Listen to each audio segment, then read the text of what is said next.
Muito bem, pessoal. Estamos de volta e vamos direto à tela para mais uma peça, Exame Unificado número 23. No dia 23 de fevereiro de 2016, Roberta, 20 anos, a menoridade relativa novamente, encontrava-se em um curso preparatório para concurso na cidade de Manaus, Amazonas. Ao final da aula, resolveu ir comprar um café na cantina do local, tendo deixado seu notebook carregando na tomada. Ao retornar, retirou um notebook da tomada e foi para sua residência. Ao chegar em casa, foi informada de que foi realizado registro de ocorrência na delegacia em seu desfavor, tendo em vista que as câmeras de segurança da sala de aula capturaram o momento em que subtraiu o notebook de Cláudia, sua colega de classe, que havia colocado seu computador para carregar em substituição ao de Roberta, o qual estava ao lado. No dia seguinte, antes mesmo de qualquer busca e apreensão do bem ou atitude da autoridade policial, Roberta restituiu a coisa subtraída. As imagens da câmera de segurança foram encaminhadas ao Ministério Público, que denunciou Roberta pela prática do crime de furto simples, tipificado no artigo 155, caput do Código Penal.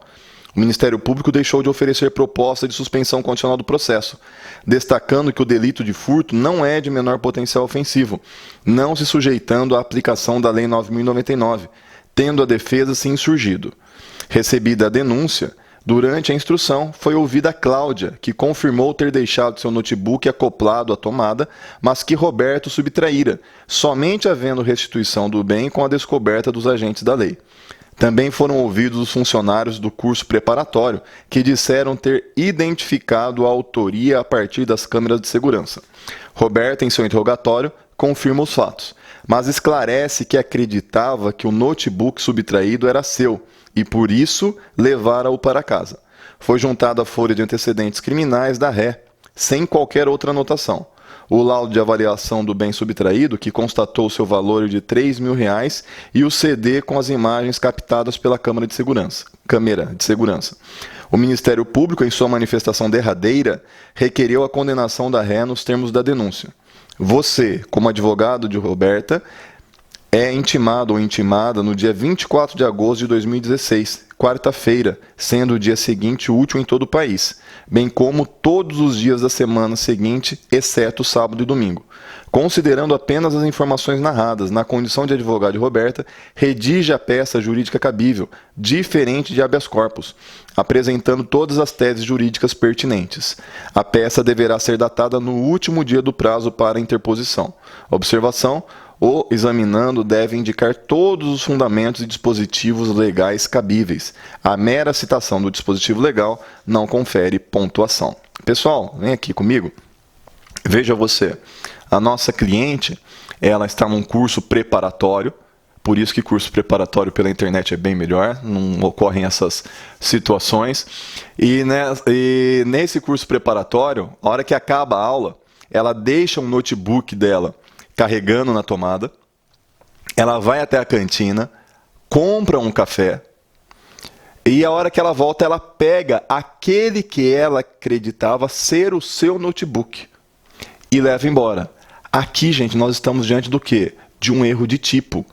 Erro sobre elemento constitutivo do tipo legal. Nesses casos, o que acontece? Não há crime. Não há crime, ela não praticou, ela não sabia, ela sabe que subtrair é crime, que furto é crime. Porém, na cabeça dela, ela entende que aquele notebook é seu. Olha aqui, tem um notebook aqui. Ela entende que aquele notebook que estava lá era seu. Então, ela sabe o que é crime de furto. O crime de furto, o que é? Subtrair para si ou para outra, coisa alheia móvel. Ela acredita que aquela coisa não é alheia, aquela coisa é própria. E furto de coisa própria não existe. Então, nesses casos, ela não deve responder pelo crime. Consegue visualizar isso? Que há erro de tipo? Então, a nossa cliente deve ser absolvida? Muito bem. Outra coisa, a nossa cliente tem menos do que 21 anos. Então, se ela tem menos do que 21 anos, há o quê? Redução da pena. A atenuante genérica. Mas a nossa cliente ela confessou a prática, mas explicou a situação. Confissão do crime. A confissão também é o quê? Uma atenuante genérica, artigo 65, inciso 3, a linha D do Código Penal. Temos que alegar isso em favor do nosso cliente. Mas, vamos supor que queiram sustentar. Não, foi furto sim, vai saber se ela não estava sendo espertona. Ah, bom, se todo mundo falar então que confundiu, então ninguém mais vai ser punido por furto. Bom, quer condenar ainda por furto? Então, tem que haver ainda uma outra diminuição da pena. Em virtude do quê? Em virtude do arrependimento posterior. Você se lembra? Quando o crime é cometido sem violência ou grave ameaça, a restituição da coisa ou a reparação do dano faz com que a pena seja diminuída. Então, aqui nós temos que sustentar isso também de forma subsidiária em favor da nossa cliente. Que mais que nós vamos alegar em favor da nossa cliente? Nós vamos pedir que haja substituição da pena. Aqui cabe, ela tem bons antecedentes, ela não tem passagem, ela é primária. Bom, se ela é primária, tem bons antecedentes, a pena tem que ser fixada no mínimo legal. Com todas aquelas atenuantes que nós falamos, vai ocorrer o quê? A possibilidade de aplicação do sursi penal, artigo 77 e seguintes do Código Penal. Que mais? Substituição da pena privativa de liberdade por restritivas de direitos. Que mais? Fixação da pena em regime mais brando, regime aberto, por exemplo. Então, uma série de pedidos que nós podemos e devemos formular em favor da nossa cliente. Aqui, gente, não há a prescrição. Apesar dela ter menos do que 21 anos, você faça as contas, o Estado trabalhou bem, então não houve demora, não há que alegar prescrição. Então, aqui, apesar dela ter menos do que 21 anos, existe o prazo prescricional pela metade, mas no problema, na situação, não há que se falar em prescrição. O Ministério Público apresentou a sua manifestação derradeira. Manifestação derradeira da acusação qual é em uma ação penal? São os memoriais pela acusação. Então, o que é que nós vamos apresentar em favor da nossa cliente? Memoriais finais também, artigo 403, parágrafo 3º do Código de Processo Penal. Muito bem, vamos então ao nosso gabarito. Peça, memoriais.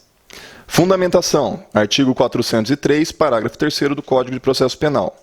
Endereçamento, excelentíssimo senhor doutor juiz de direito da, Vara Criminal da Comarca de Manaus, Amazonas. Teses em favor do cliente. Preliminares. Nulidade dos atos processuais realizados durante a instrução, uma vez que não foi oferecida proposta de suspensão condicional do processo, conforme o artigo 89 da Lei 9.099/95. Eu esqueci de falar isso aqui nos comentários. O furto não é crime de menor potencial ofensivo, mas o artigo 89 diz que, se a pena mínima é igual ou inferior a 1 ano, cabe suspensão condicional do processo. O Ministério Público não ofertou, então, nulidade de todos os atos do processo. Nulidade, você sabe, você alega em sede de preliminar. No mérito, primeiro, deveria o candidato alegar a ocorrência de erro de tipo, conforme artigo 20 do Código Penal, que estabelece que o erro sobre elemento constitutivo de tipo legal de crime exclui o dolo, mas permite a punição de crime culposo se previsto em lei. Não há previsão de crime de furto culposo, então nossa cliente tem que ser absolvida. Em caso de condenação, o candidato deve enfrentar a pena a ser aplicada. A pena base deve ser fixada no mínimo legal, tendo em vista que a agente possui bons antecedentes e as circunstâncias judiciais do artigo 59 do Código Penal são favoráveis. Terceiro, reconhecimento da menoridade relativa, uma vez que Roberta era menor de 21 anos na data dos fatos, conforme artigo 65, inciso 1 do Código Penal. Quarto, reconhecimento da atenuante da confissão espontânea prevista no artigo 65, inciso 3, a linha D do Código Penal. Quinta tese. Deve ser lembrado ainda que estão presentes os requisitos do arrependimento posterior, nos termos do artigo 16 do Código Penal, que estabelece que, nos crimes cometidos sem violência ou grave ameaça à pessoa, reparado o dano ou restituída a coisa, foi o que ela fez, até o recebimento da denúncia ou da queixa, por ato voluntário do agente, a pena será reduzida de 1 a 2/3. Sexta tese.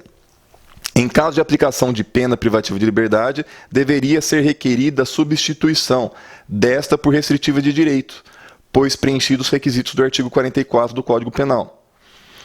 Ainda, argumentar que o regime inicial de cumprimento de pena deve ser o aberto, nos termos do artigo 33, parágrafo 2º, a linha C do Código Penal. E, por último, argumentar que estão presentes requisitos que possibilitam a concessão do sursi da pena, nos termos do artigo 77 e seguintes do Código Penal. Então, quais são os pedidos, segundo todas essas teses que nós verificamos? Primeiro, nulidade da instrução, com oferecimento de proposta de suspensão condicional do processo, conforme artigo 89 da Lei 9.099. Segundo, tendo em vista ter a ré agido em erro de tipo, nos termos do artigo 20 do Código Penal, deve ser pedida a sua absolvição, na forma do artigo 386, inciso 3 do Código de Processo Penal. Terceiro, aplicação da pena base no mínimo legal, conforme artigo 59 do Código Penal. Quarto, reconhecimento da atenuante da menoridade relativa, nos termos do artigo 75, inciso 1 do Código Penal. Quinto, reconhecimento da atenuante da confissão espontânea, nos termos do artigo 65, inciso 3, a linha D do Código Penal. Sexto pedido, aplicação da causa de diminuição do arrependimento posterior, nos termos do artigo 16 do Código Penal. Sétimo pedido, substituição da pena privativa de liberdade por restritivas de direitos, nos termos do artigo 44 do Código Penal. Aplicação do regime aberto e concessão do sursi da pena, nos termos do artigo 77 e seguintes do Código Penal. A data da petição, se você fez as contas, você já chegou à conclusão, que será no dia 29 de agosto de 2016. O prazo para apresentação de memoriais são 5 dias. Volta aqui para mim. Pessoal, outra peça aqui, bem elaborada, com uma série de argumentos possíveis para serem enfrentadas em relação ao nosso cliente. A peça anterior foi apelação. Essa peça foi memoriais finais. São as peças mais exigidas pelos examinadores da OAB até o concurso número 24. As peças mais exigidas. Por quê? Como você viu, há a possibilidade de se levantar uma série de argumentos em favor do seu cliente. Por isso que em 24 caíram 13 ou foi apelação ou foi memoriais finais, porque são as peças mais ricas de teses que nós podemos levantar em favor dos nossos clientes. As outras peças são menos argumentos que nós podemos levantar em favor dos nossos clientes. Por isso, essas duas peças são as peças principais que você deve estudar: apelação e memoriais finais. Então, não estou dizendo que vai cair uma das duas, porém, há sempre uma grande possibilidade de cair uma das duas. Por quê? Por conta desses argumentos que eu disse. São peças nas quais você pode fundamentar, alegar uma série de pedidos em favor do seu cliente, levantar uma série de teses defensivas. Muito bem, vamos a mais um intervalo e já já nós voltamos para a última parte dessa aula.